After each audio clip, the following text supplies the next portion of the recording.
Check, check, check. Good morning, everybody. Come on in, take a seat. If you will, please move up to the first couple of rows that we have here. That will make our lives a little bit easier today as well, and have you able to see a little bit better. Come on up, don't be shy. Good morning to everybody joining us on the live stream this morning. My name is Alex Kolaitzi. I am the Director of Music here at the Unitarian Universalist Congregation of Miami. Everyone on the live stream this morning, you are free to grab a chalice or a candle that you can light with us when we light our chalice a little bit later in our service. Everyone, our first hymn this morning is in the teal hymnal. The words will be projected over my shoulder. It is number 1008. When we were choosing the music this week, I asked Reverend Tom, since it is his last service, what's your favorite hymn? And he chose this one. So this one's in honor of Reverend Tom. Please feel free to stand, embody your spirit as we sing, When Our Heart is in a Holy Place.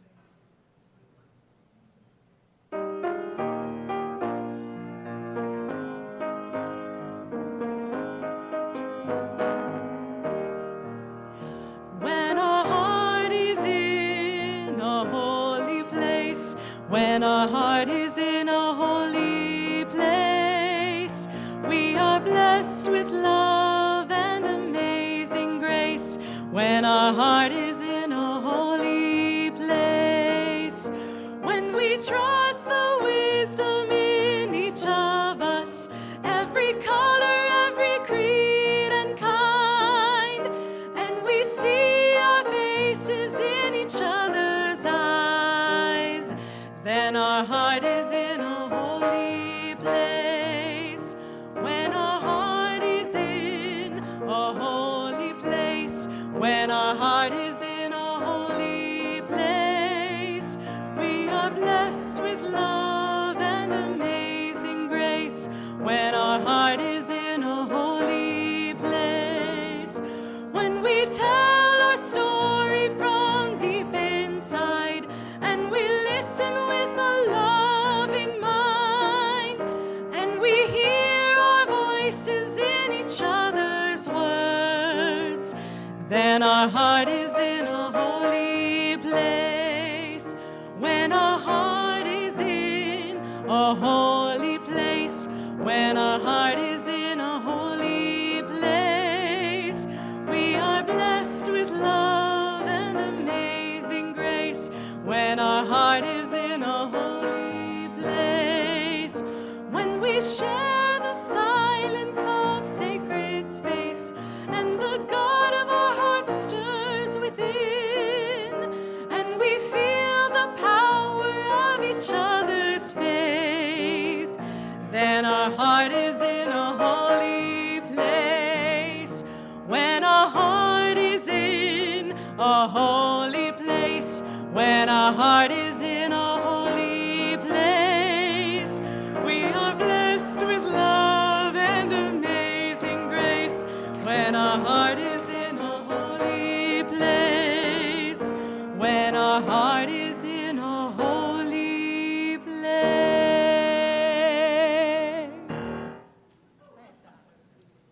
Woo-hoo. All right.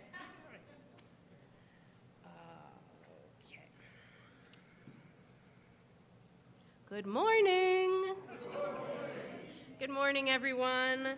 Welcome to our multi-platform space here at the Unitarian Universalist Congregation of Miami, or as we affectionately call it, UU Miami. As a member of the Unitarian Universalist Association, or UUA, we bring a liberal religious voice to the great city of Miami. Today is the last day of Pride Month that we've been celebrating all month. We are a welcoming congregation. There's like an official with the UUA. We're a welcoming congregation. So it's been a pride. It's been a privilege to share Pride Month with you. I brought a quote. Alice Walker says, "No person is your friend who demands your silence or denies your right to grow." So celebrating those who are shouting it out, and thinking of those who may still be living in silence and sharing together in community pride this month. My name is Jane Thayer. I am the chairperson, I am the chairperson of the worship committee.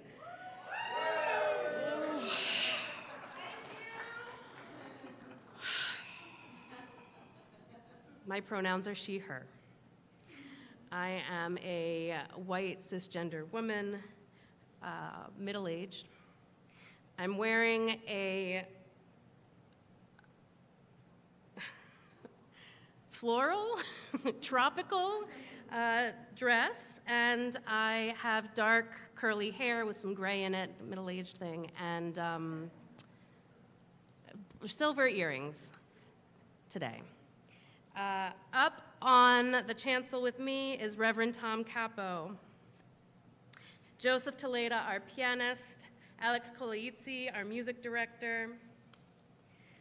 We will give them many thanks later, but I'm thanking them now as well. UU Miami is a community of brave, curious, and compassionate thinkers and doers. We invite you to learn more about us. You can go to our Facebook, our Instagram, our LinkedIn, our web pages, or you can contact Jairo, our communications director, at communications@uumiami.org to learn more. And if you've attended our services a few times, consider becoming a member of the congregation. Please talk to anyone who has a yellow lanyard and name tag. We'd be happy to talk with you about membership.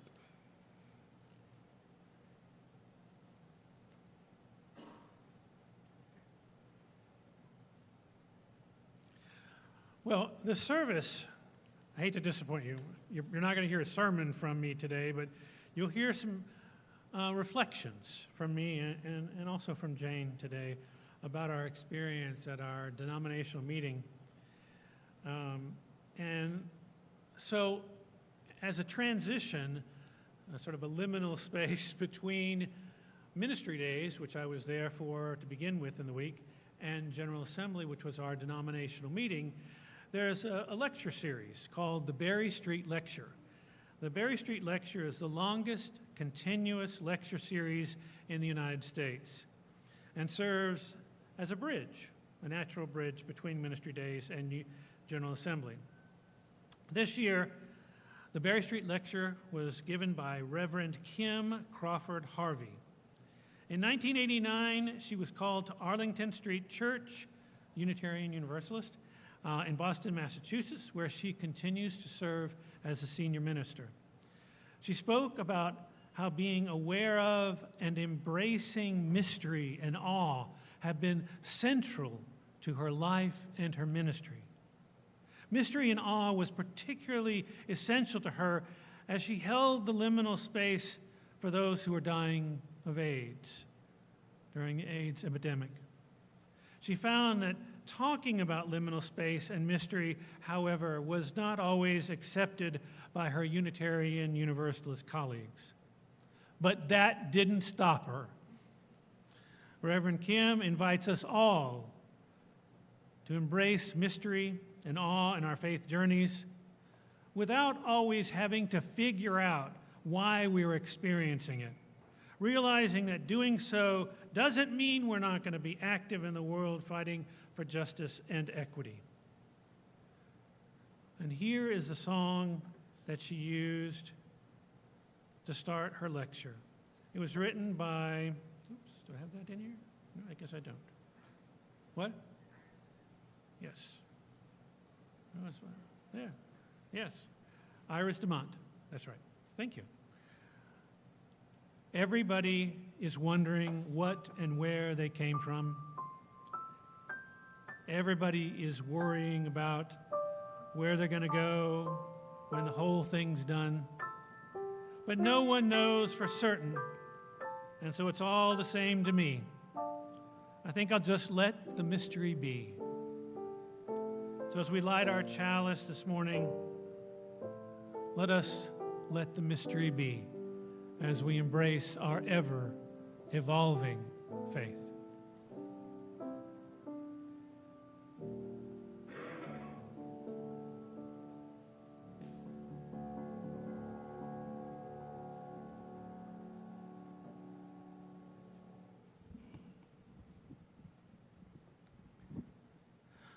Most Sundays, we take a little time to open up the space for those who would like to share a joy or a concern that is on their heart.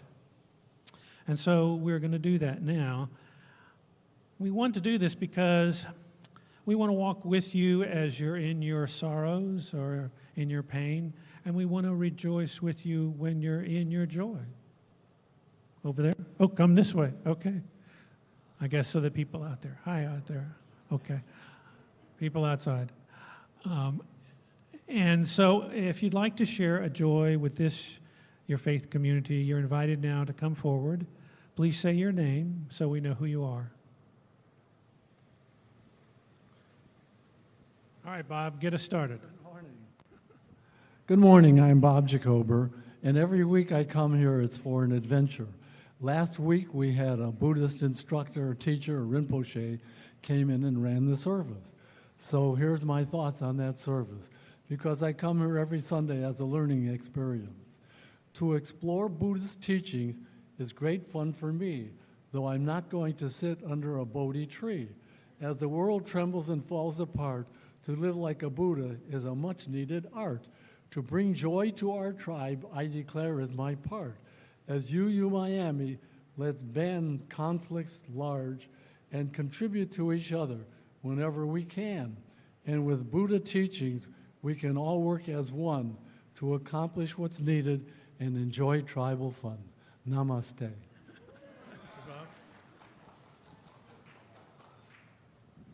Good morning. I'm CJ Weber, and as of this past Friday, now celebrating 56 trips around the sun, and wanted thank you to take this opportunity to thank everyone who sent happy birthday greetings either online or in person.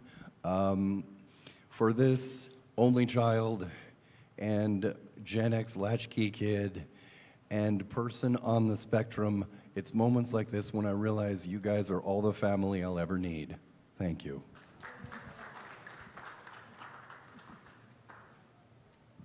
Good morning, folks. Charles Bishop. I'm here on behalf of my wife, and I'm thinking of our daughter. She has gone from Boston to New York City for Pride. And so she was getting ready to go, and she eventually bought tickets to go, and she's going to take a bus instead of taking the train or instead of flying. And so we're thinking, you know, how wonderful to take the bus. And she had laughed at us because we oftentimes do things early. And so we learned that she was too late. She missed the bus. Oh. And so then what's going to happen is she's going to miss this trip to New York City. Oh my gosh. And one of the guys that she was with went up and did a what do we call it, a sad dog eyes maybe to an official. And he said, what we'll do is we'll just swap your tickets. You can take the next bus. So for our daughter, what was a bus trip was for Maria and me more like a roller coaster.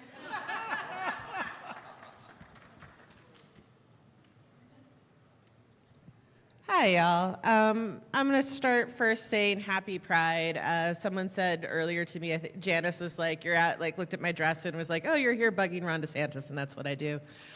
My name is Andy Arthur. Thank you, Derek. Sorry about that. Living the rainbow dream here, but just, it's been yesterday was the 55th anniversary of Stonewall. There's so much gay history that's been lost and stuff, and a lot of it here in Miami, and I just want to hold up and honor and just sort of take a moment around that. And then I want to say thank you to Reverend Tom. This is his last service with us. This has been a 5-year journey. We wish you all of the luck up in the Vero Beach area. We will miss you deeply. So thank you so much for being with us for the past 5 years. Thanks. Hi, my name is Judy Homer, and my birthday's close to yours. Tomorrow I'll be 81 years old. Many of you were at my birthday party last year, and I do have to say that it's been so wonderful having you be our minister, and this is how I feel now that you're leaving.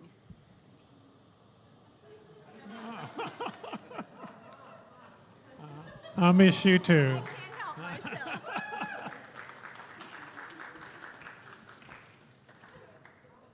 Well, I'll say some more later, but it's been a pleasure and a joy spending these 5 years with you all. For all those joys and sorrows expressed and not expressed, but still very much in our heart, this community is blessed.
At General Assembly, they did honor Pride by having one of the theme speakers. His name was J. Moss III, and he's a black trans activist. And he shared this poem, and I was so impressed by it, it touched me, that I wanted to share it with you this morning, but I thought it's much better if he shared it than me. So. Story time! Story time! Story time! Story time! Story time! Story time! True story! True story! The other day, I dreamt I was cuddling with a human-sized platypus. I stroked its beak and its tail, I wrapped my arms around it, and it made a sound I did not recognize. But that sound felt a lot like joy and calm and loyalty. I hear that's what some people call love. And maybe I didn't know what love sounded like until that moment, but that's not surprising to me. You know, survivors were like that. We're used to mistaking chaos for love. We've been trained to call our very realities things that they are not. So this clarity in my spirit was new. I woke up all rejuvenated and wanted to know everything about the love of my dreams, so I read every encyclopedia entry, every Wikipedia article, listened to every TED Talk I could find about the platypus, but they all described it the same way. Said it had the bill of a duck and the tail of a beaver.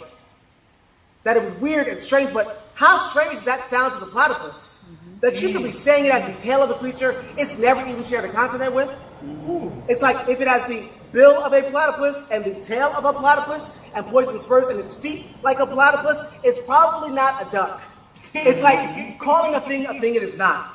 It's like when colonizers that called themselves scientists landed on what was once a black continent we now call Australia. You know, when they first saw the platypus, they thought it was a joke, someone playing a trick. They thought someone actually wasted their time gluing bills onto the faces of rats. So they tried to remove the bill from the face of the platypus and subsequently killed a lot of platypuses that way, trying to uncover the joke. Turns out the joke was murder, because they were insistent on calling a thing it is not. It's like maybe my gender is a platypus. You know, people always trying to label parts of my body things that they are not. It's like when Columbus landed on Hispaniola, and Balboa landed in North America, and Hawkins landed in West Africa, and they saw all these black and brown bodies. They saw men and women, and they saw something else that they thought was a joke. They thought someone was playing a trick. They saw all these people that lay between their understandings of gender, and somehow, sometimes even beyond them. You know, some at the time called us healers. Some called us just purely divine. Now some of us just call it trans for short, but to them, it was a joke. It was someone playing a trick. So maybe that's why. Maybe that's why they ordered us killed by dogs. Maybe that's why they burned us alive. Maybe that's why they tried to kill everyone that ever saw us as holy. Maybe that's the punchline, because the joke to white supremacy is always murder. It's like when they told us they were bringing us stability on black and brown soil, but what they meant was that they were bringing us the transatlantic slave trade, because they like to call a thing it is not.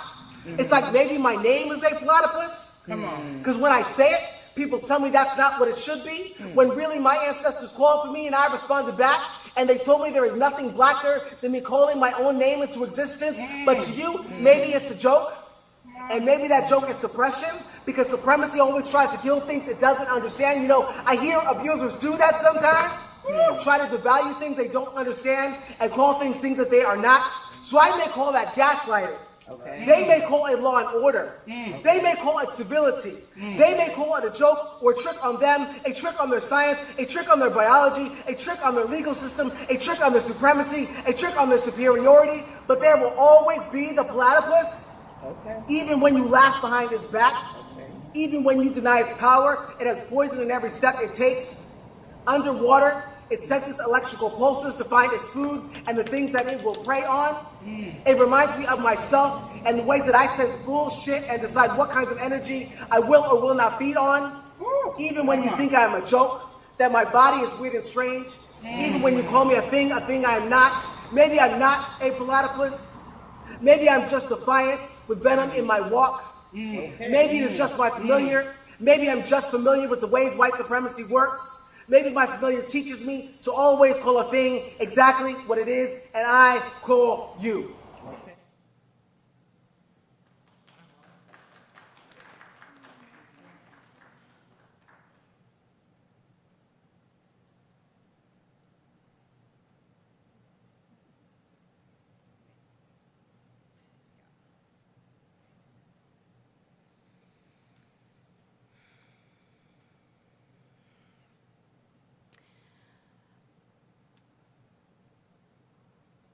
For those of you, I just needed a breath.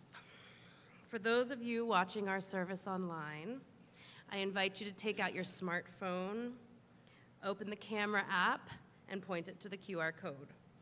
And scan it. It will open up to the UU Miami donation page. Or you can go to uumiami.org and click on the donate button. And those of us who are present in the sanctuary, there will be a basket passed around for your donation, or you too can point your smartphone at the QR code on the screen. Today you will have the opportunity to not only donate to this congregation, but also to PACT, people acting in community together. Yes. PACT is a Miami-based grassroots organizing nonprofit. They work on issues that are important to Miamians. PACT unites, organizes, and trains leaders from diverse congregations, schools, and community groups to build a powerful community voice. Individually and collectively, they are empowered to hold officials accountable, achieve systemic change, and promote fairness, justice, and democracy in Miami-Dade County. We will be splitting the plate collection with PACT from April through June. So this is our last day here to donate to PACT through the congregation. This congregation is sacred to so many of us, a community of memory and of hope. Let there be an offering to sustain and strengthen this place and the work we do in the world, for we are now the keepers of the dream.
And now, my friends, let us move into a time of prayer or meditation.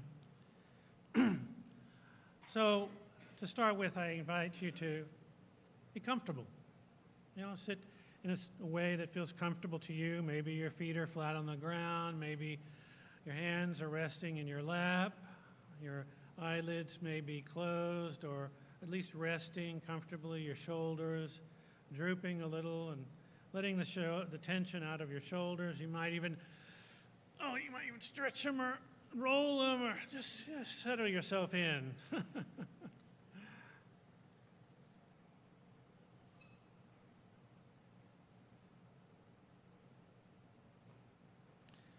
take a deep, slow breath.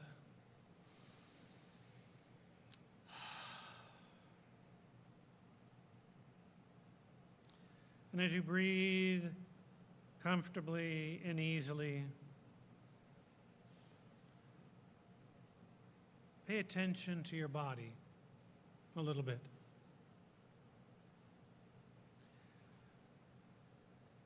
And notice where you feel is the center of you, somewhere within this skin. Center of your body, your spirit, yourself, however you define that, you feel is the center, and identify that center.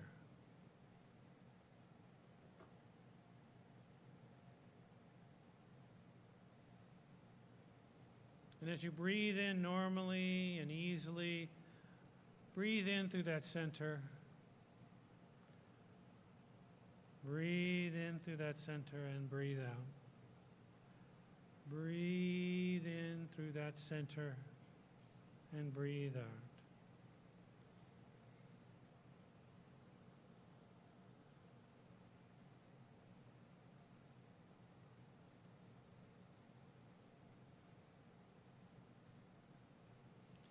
And as you breathe in through that center,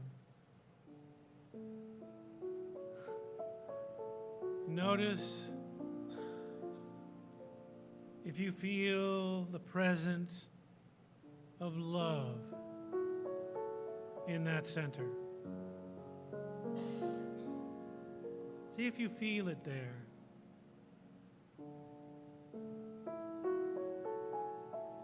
and breathe in through it. So that each breath in, you notice love at your center.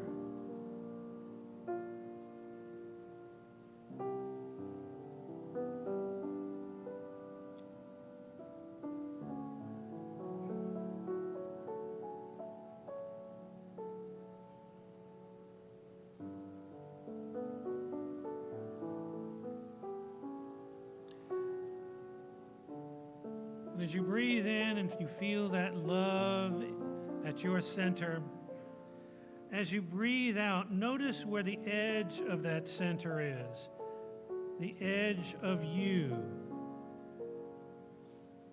So that as you breathe in each breath, noticing love. And as you breathe out, notice the outer edge of you.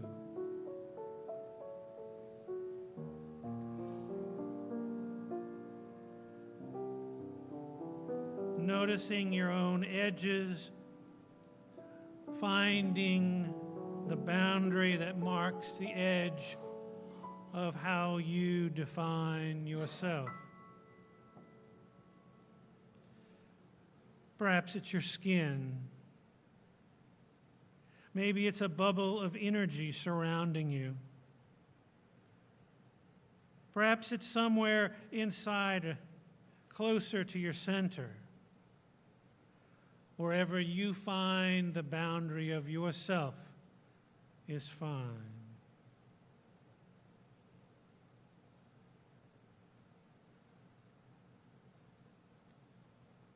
Breathing in, noticing your center, noticing the love. Breathing out, noticing the boundary.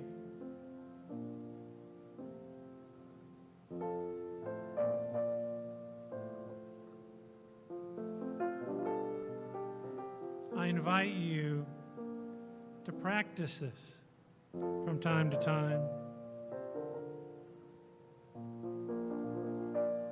Attending to your center and the love that resides there. And where the edges are as you define yourself and give them those edges some attention. Sometimes our boundaries want to be pulled in close for protection. Sometimes they want to be as big and spacious and roomy as we can make them. Both needs are real and deserve our respect.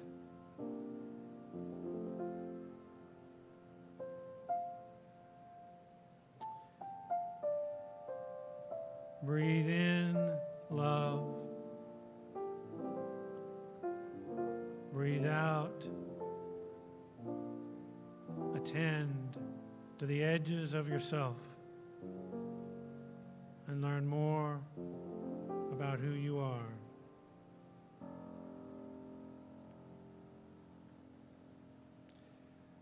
When you're ready, I invite you to come back into our shared space, to notice again who is here with you, each of us as an individual, each of us with a center and boundaries, each part of the larger collection of beloved companions with love at our center.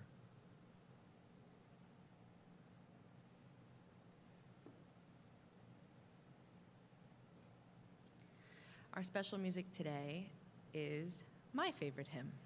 When I asked Reverend Tom what his was, he asked me what mine was and said we could do it for special music. The words won't be projected, so you are welcome to stay seated, but if you know the tune, of course, you are welcome to hum along. Please do. This is The Oneness of Everything by Jim Scott.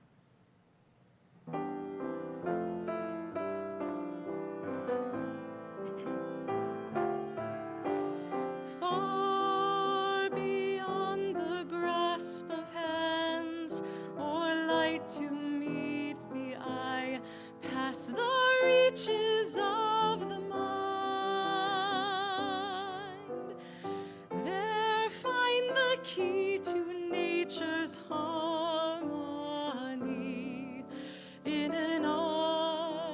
architecture so entwined.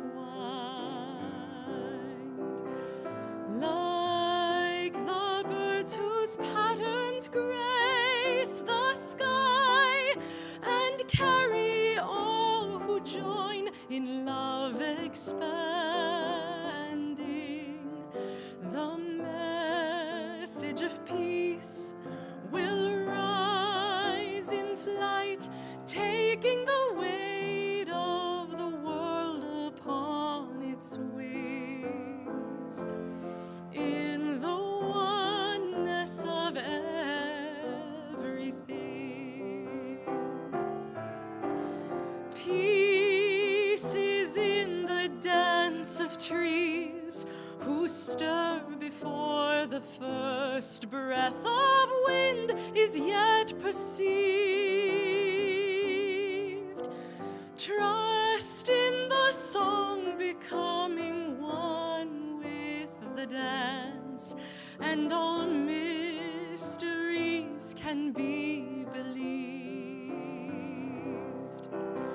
Songs of life long past the touch our own are written in the earth, ever giving, and now to maintain the harmony gives to us all lives worth living,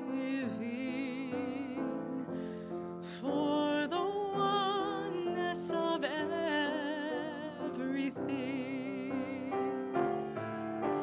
Still, we seek to find a truth that we might understand and reduce to terms defined.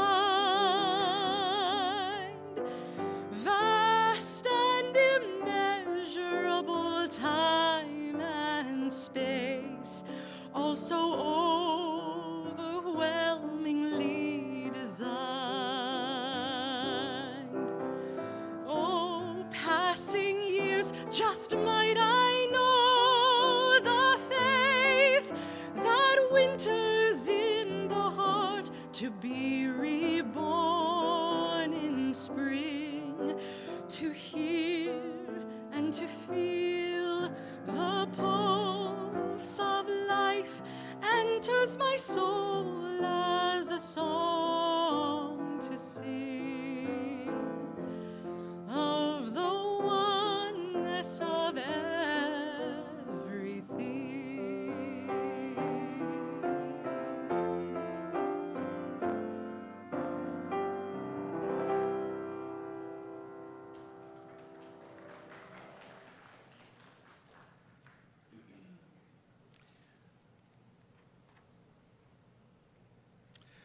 For those of you who grabbed an order of service, on the back of your order of service, and if you'd like one, we can get you one. Okay? Oh, yeah, you could do that. That would be great. If you'd like one. On the back, it says, highlights from UUA General Assembly. That's our denominational meeting. Jane and I attended. It was all virtual this year. So what they are doing in Unitarian Universalism is every other year they have live, we're all there together, and then the other year it's all virtual. So this year was all virtual. And there were lots of things that were happening in our denomination. One in particular that we'll talk a lot about today, or a little bit anyway, is the change in how we describe Unitarian Universalism.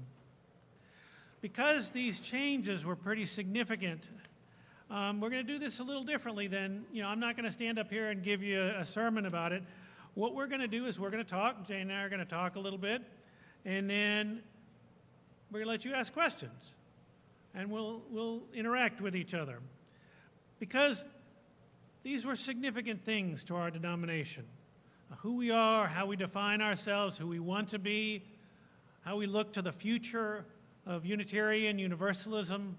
All these are important issues that were, central to who we're going to be in the future. So Let's start with Article 2. There we go. So in Article 2, so we have bylaws, right? And in our bylaws is a description of Unitarian Universalism. What it used to be is our 7 principles and purposes and sources. Now, it's JetPig. No, I mean, it just helps you remind you. So the way we're defining Unitarian Universalism right now, as of the vote this summer, is that love is at the center of how we describe ourselves. And from that love, what blooms from that love are justice, interdependence, equity, generosity, pluralism, and transformation. Now, the way we do things in our denomination is we all vote. You want to come talk about voting? Jane, what was your role to this? You want to tell them what your role was this time? So we know, we're both delegates. Yeah, you can stay up here. So I volunteered this year. This is only the second year, so I went last year virtually as well. And so second year, I volunteered as a moderator. Well, I just volunteered, and I was assigned to moderate the communities on the virtual app. And so I just, GA is a little stressful. It's a little stressful. There's so many Unitarians, and we're not around so many Unitarians all the time. Thousands, even virtually. So yeah, I was in all of these chat rooms, forums, reading what people were discussing. And so Article 2 was very contentious. And the thing I want to say is it was contentious because change is difficult, and people identify greatly with the 7 principles that they've only known as part of our religion, and may have been what have drawn them to our space as well. So strong identity with the 7 principles. One of the arguments in the community forums, the 7 principles aren't going anywhere. They still exist. They're part of our history. There's not much that you could argue, I think, about the 7 principles and what they mean to you. And the bylaws are literally a legal document. That part of the legal document says that every 15 years, as part of our community needs to reassess. So this beautiful process of transformation, of assessing what we believe and how it's communicated to the world, was this how many year process? So it took them several years, a couple of years, 2 years to discuss it with as many people as possible. Last year we voted on for the first time. We had more discussion this year, and we voted on a second time. And that required us we voted on it this time, and it was accepted. Now, it's a democratic process. So, a democratic process is messy and complicated. Any democratic process is. So there were people who did not want to let go of the inherent worth and dignity of every person, the justice, equity, and peace in human relations, the interdependent web of all existence, the 7 principles that we believed in, and they didn't want it to change. And so they had ads in the paper that, the Unitarian Universalist paper that came out, and then they had TV commercials on our YouTube page, and they were really intense about not wanting change to happen and feeling like they would be left out of Unitarian Universalism if we changed. And then there were the people that wanted to change, the young people and the people of color and the people who are disabled and people who wanted to move into the future with a new understanding of what Unitarian Universalism was. And they have been fighting for this for a long time. And this speaks so much to them. these values of interdependence, equity, transformation, pluralism, generosity, and justice. These speak to them. And so it ended up, it was like, I don't have the percentages down. 80%. So we had to have 2/3 majority to pass it. That had to be the case. So it passed. And, you know, there were people who were speaking during that time who said, you know, the principles have become like a creed to some. And we're not a creedal faith. We are an ever developing, transforming, evolving faith. And this is just what it's going to be now. This may not be the case in 15 years. It may be something completely different. But it is who we see ourselves as right now and how we see ourselves into the future. Do you want to say anything more about that? So you can find on the UUA website, I'm sure, the Article 2 part of the bylaws that shows this image that expounds on the values and, you've got them right there. I do. Values and, what's the other word? Not principles. No. So, Inspirations, you know, where we, all of the inspirations where we pull this information from, where we pull how we interact with each other and what we believe. Yes. So you can find that on the website. And again, it's part of a legal document. We have, every congregation is able to covenant with themselves, which we have done. And who can name all the 7 principles anyway? And the 7 principles right now are in our bylaws, as a matter of fact. But I want to share a couple of quick things. In these values, they actually give you a description.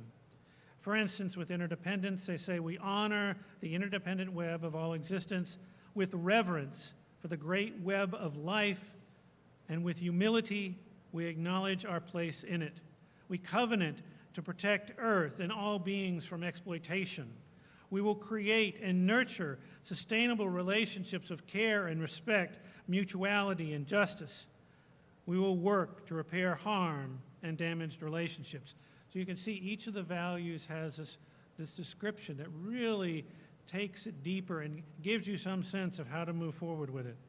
And the inspirations are some things you've heard before: direct experience of transcending mystery and wonder are our primary source for Unitarian Universalism.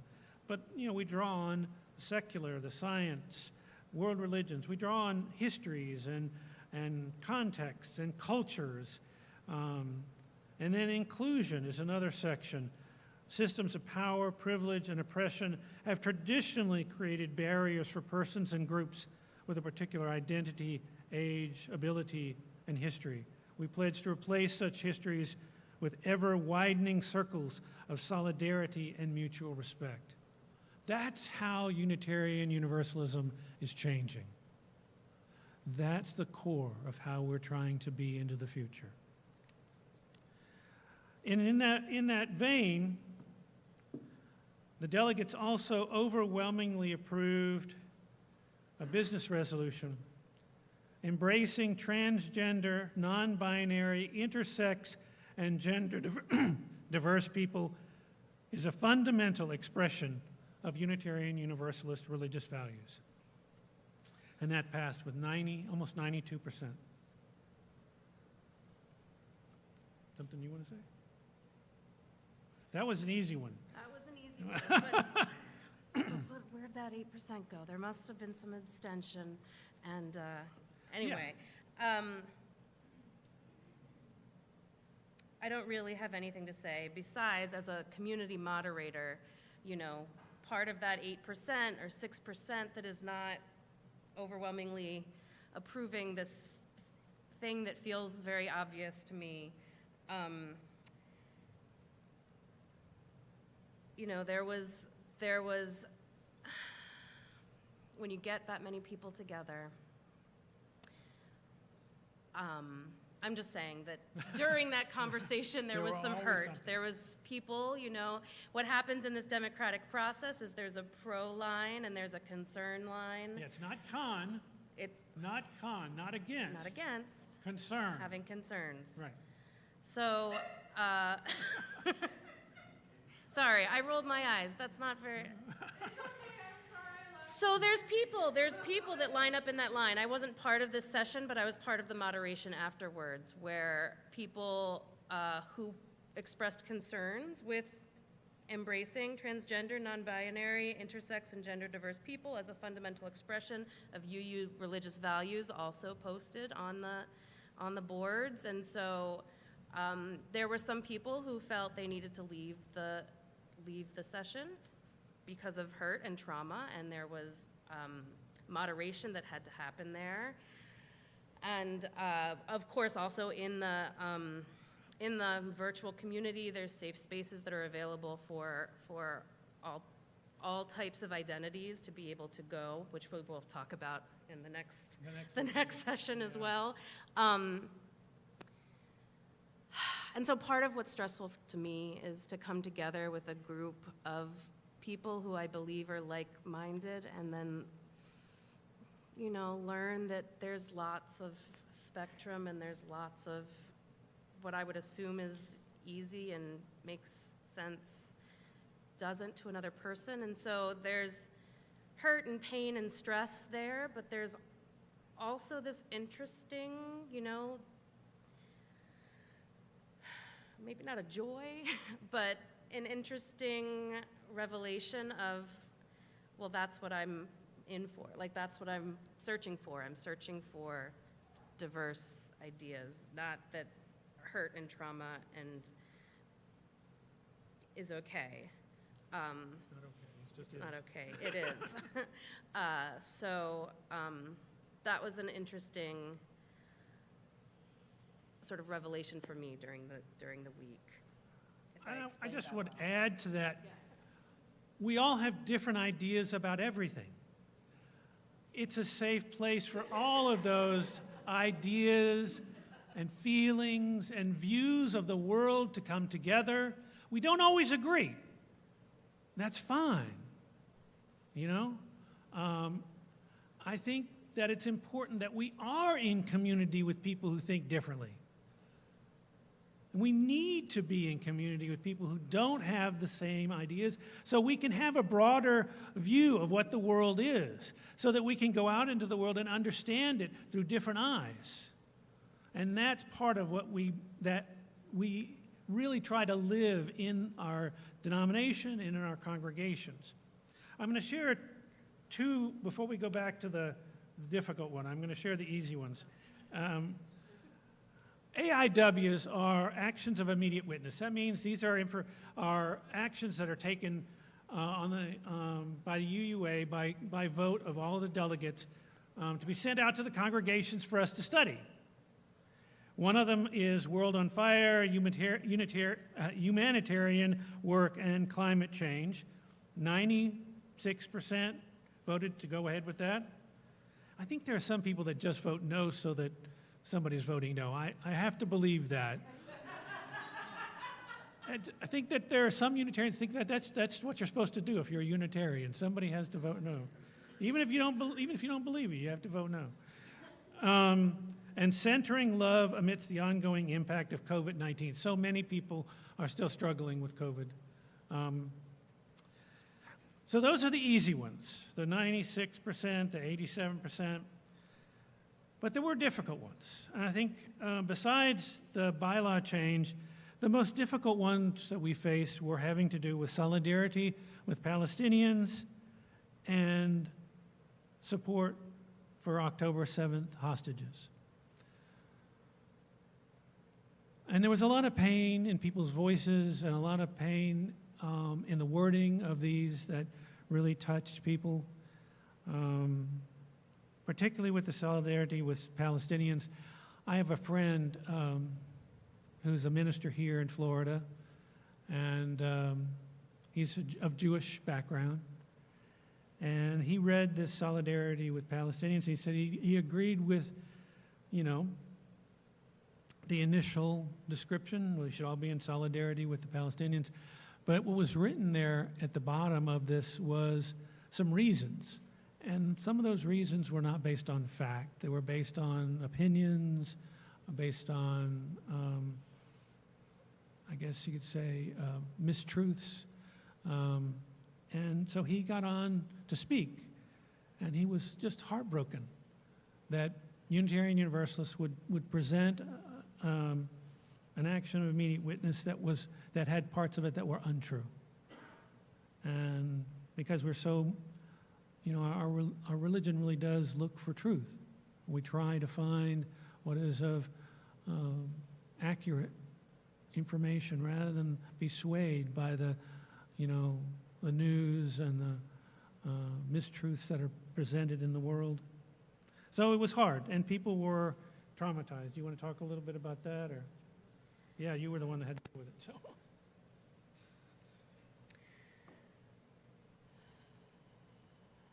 I don't quite know what to say. Okay, I mean, I can say that I didn't hear the action and witness, that one being presented. And again, you can go to the UUA website and you can find all the language for these action of immediate witness proposals that have been adopted. So these are our 3 AIWs for the year: the Solidarity with Palestinians passed, World on Fire, Climate Change passed, or Humanitarian Work in Climate Change, and Centering Love Amidst the Ongoing Impact of COVID-19 have all passed. So these are things that the UUA is supporting congregations and being active about, as I understand. And they'll have resources and so I connected a little bit with UUJME, Unitarian Universalist Justice in the Middle East group, and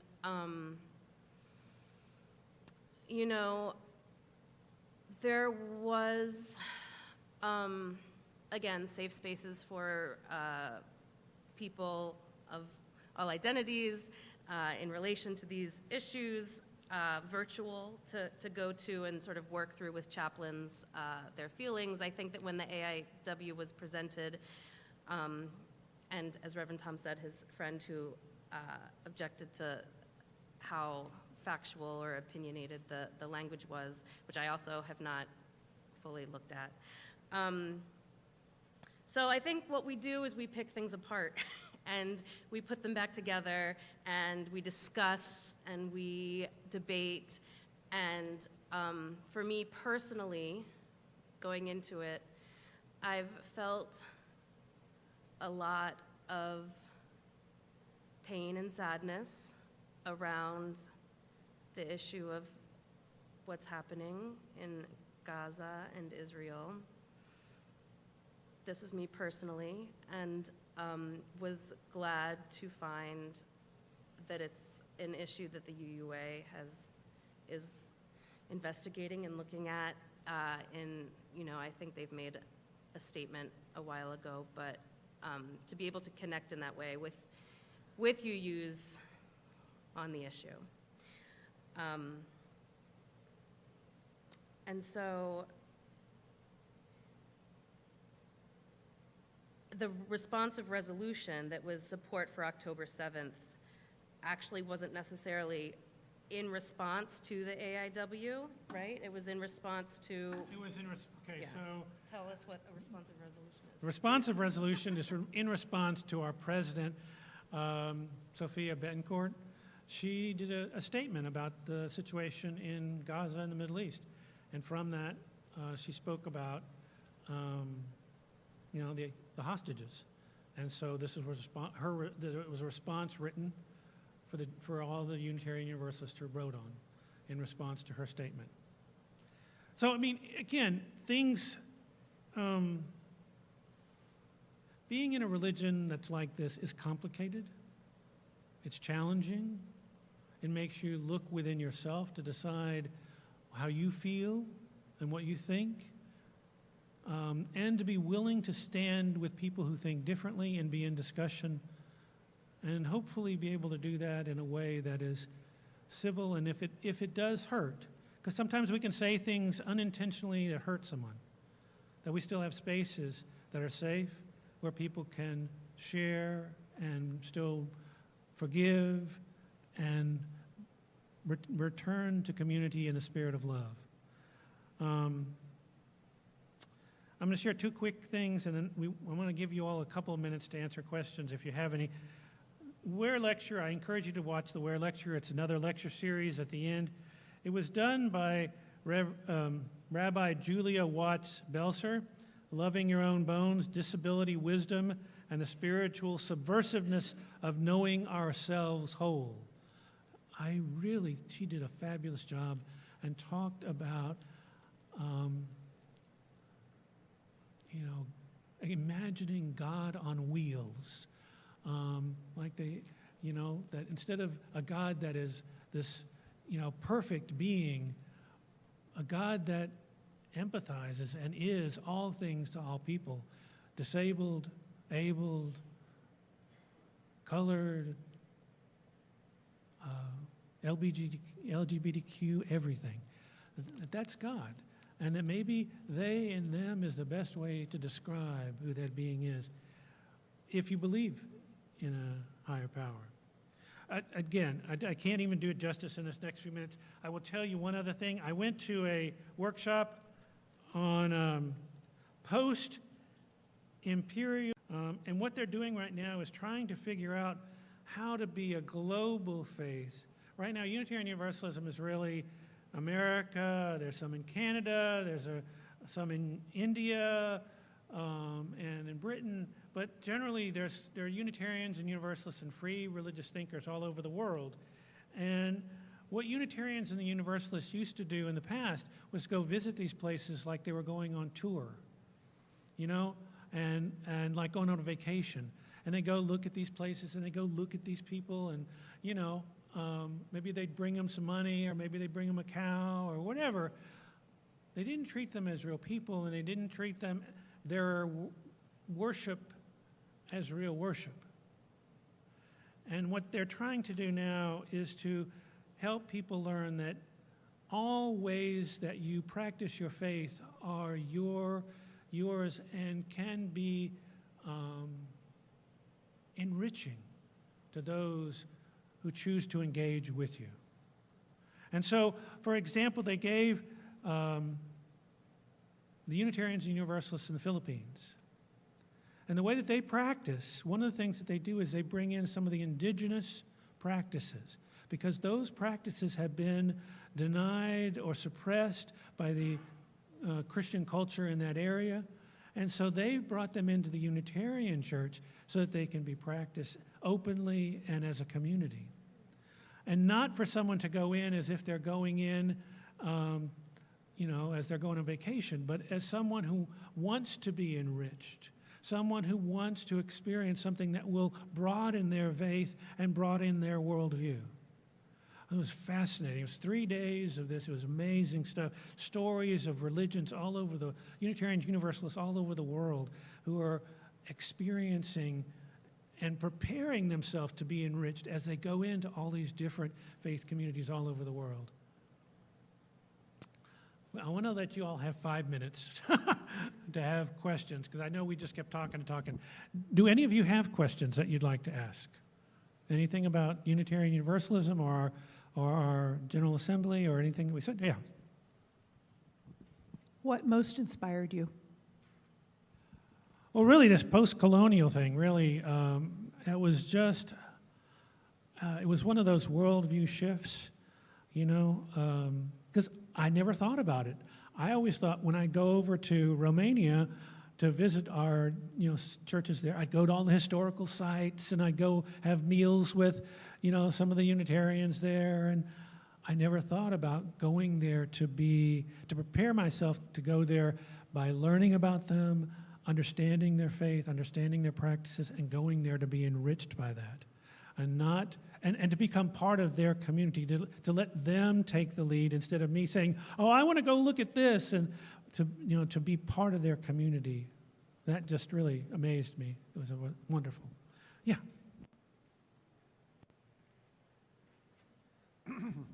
Reverend Tom, you have talked about an eighth principle and the idea of the inclusion of that. Has that something that already happened, or where are we with that? So what they did is they put in a whole new section called inclusion. And in that section now, it's all about what was in the eighth principle, anti-racism, anti-oppression, that kind of stuff. It's not included in, it's included in here in pluralism, but it's more in that, they have a whole separate section on inclusion. So, yep, okay. I don't like to be negative, but was there anything that didn't pass that you'd like to talk about? I didn't. Well, yes, there were, actually.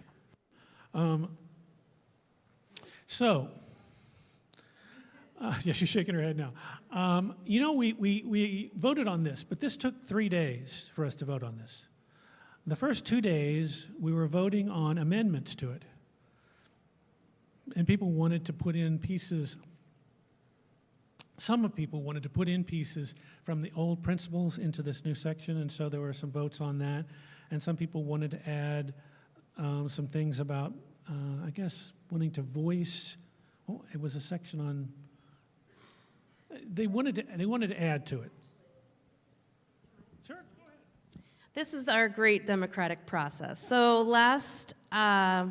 before last year's GA, the commission that was rewriting the bylaws posted in like February maybe. This is a while ago.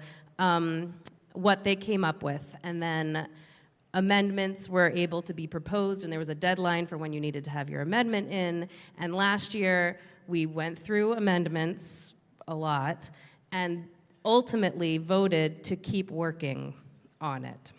So one of the people whose amendment did pass, this is the Wheeler Amendment, Beck Wheeler, and that was the very first one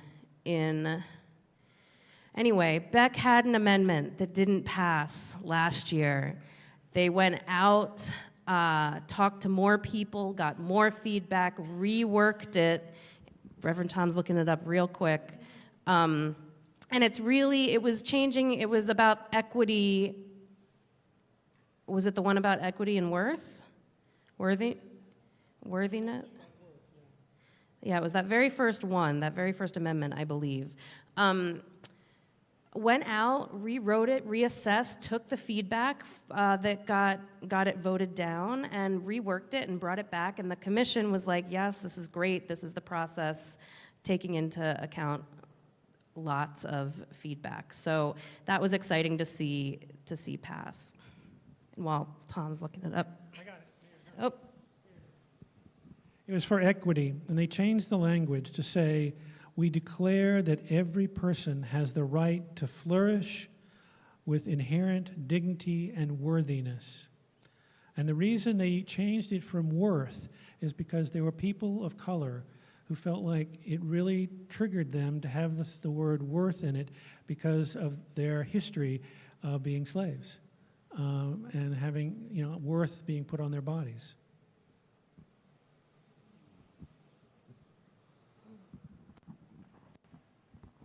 I would like to add to honor and respect the worth and dignity of every person so that no one denigrates someone else.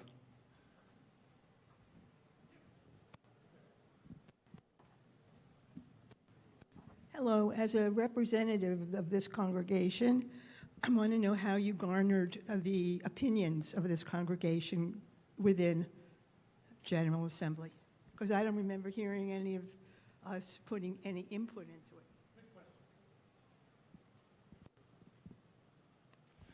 So that's a really excellent question. How do we take our congregation's values, thoughts, ideas into one of these votes?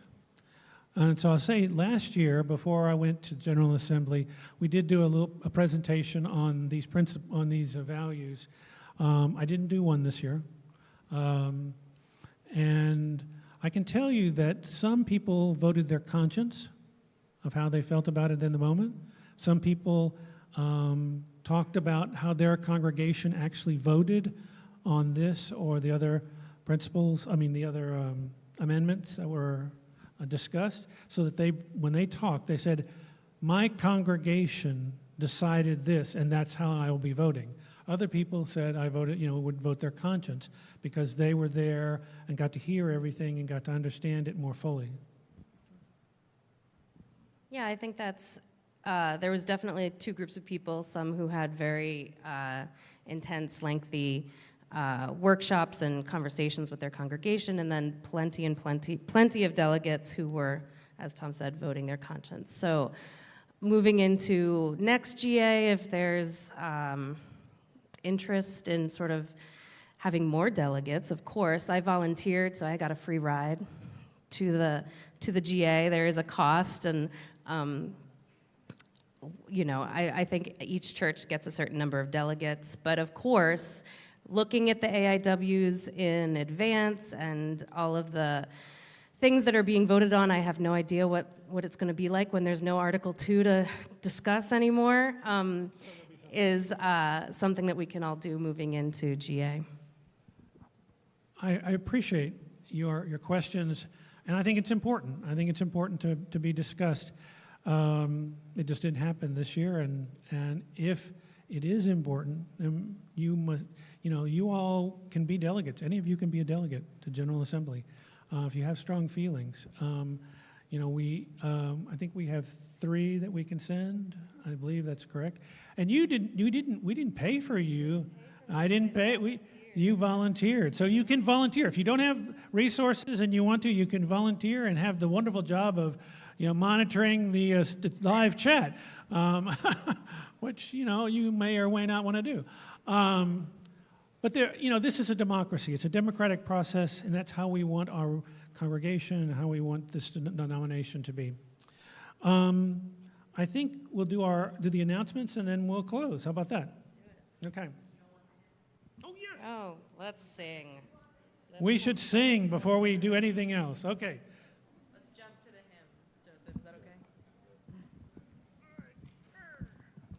I was like, I'm here, so. I know we're past time, so I just want to say, because it's his last service, this is my 3rd year at UU Miami, which is insane to me, if I do say so myself. I started in COVID while it was just Tom and I here, no congregation, wearing face masks and face shields, not fun to sing in, if you were wondering. And Joseph, of course, wearing a mask, playing the piano, also not easy. And I can't say too much because I'm gonna cry, but I just really adore and appreciate this man and all he's done for me and this congregation. And this last hymn was actually chosen by him, and I think it's a really great one to close out on. This is 1017, Building a New Way. We will sing all 4 verses. Please feel free to stand, embody your spirit. We are building a new way. We are building a new way. We are building a new way, feeling stronger every day. We are building a new way. We are working to be free. We are working to be free. We are working to be free. Hate and greed and jealousy. We are working to be free. We can feed our every need. We can feed our every need. We can feed our every need. Start with love, that is the seed. We can feed our every need. Peace and freedom. is our cry. Peace and freedom is our cry. Peace and freedom is our cry. Without these, this world will die. Peace and freedom is our cry.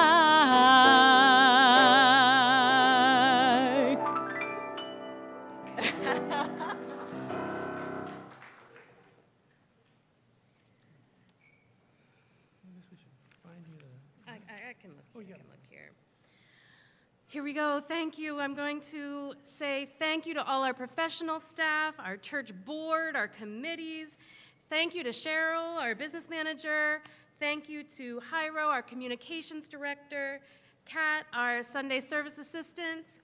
Thank you, Derek, who's running the sound and live stream, Joseph for accompanying our hymns and providing wonderful music, Alex for leading us in the hymns, and Jessica, our director of religious exploration for youth, for teaching our children. Thank you, John and Luigi back there working to collect our offerings and greet everyone. Thank you. Thank you. And I think, oh, thank you. And I'd love to have everyone join in a big, feel free to stand in body and or spirit, and give a big thank you on the count of 3 to Reverend Tom for being such a support to our community. 1, 2, you on live stream 2, 3, thank you.